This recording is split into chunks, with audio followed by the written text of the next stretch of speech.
তৌহিদ হৃদয়ের বাড়িতেও আগুন লাগিয়ে দিল বাংলাদেশের ক্রিকেট ভক্তরা।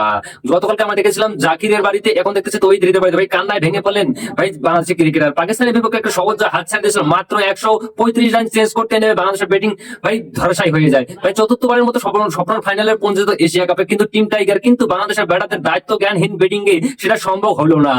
শেষ পর্যন্ত ভাই ফিরে এসে তরি ফিরলো বাংলাদেশে। এক একজন ব্যাটার এসে ভাই তারা হুড়ু করে আউট হয়ে ফিরে যান পবলিয়নে। বিশেষ করে তৌহিদ হৃদয় থেকে শুরু করে এমন কিছু গুরুত্বপূর্ণ ম্যাচে এত বাজে শট খেলে আউট হয়েছিল যা গুরু বলার কথা না। ভাই দলকে কঠিন বিপদের মুখে ফেলে গিয়েছিলেন তিনি এই ব্যাটার। এরপর থেকে যে বাংলাদেশে আবেগে ক্রিকেট প্রেমীদের ট্রোলের শিকার হয় তৌহিদ হৃদয়, ভক্ত সমগ্রা মানে ইতিমধ্যেই খুব ঝরেন তার উপর। ততটুকু পর্যন্ত ঠিকঠাক ছিল যে, তবে খেলা শেষ হওয়ার দুদিন পার হয়ে গেলেও পাগলা ক্রিকেট ভক্তদের ভাই এক রেহাই পেলেন না তিনি। সামাজিক যোগাযোগ মাধ্যমে ভাইরাল হয় এক ভিডিওতে দেখা যায় যে তৌহিদ হৃদয়ের গ্রামের বাড়িতে আগুন লাগিয়ে দিয়েছেন ভাই বাংলাদেশের গ্রাজুয়েট ফ্যানরা, ক্রিকেট ফ্যানরা, যেখানে দাউ দাউ করে জ্বলে পুড়ে ছারখার হচ্ছে তার পুরনো বাড়িঘর।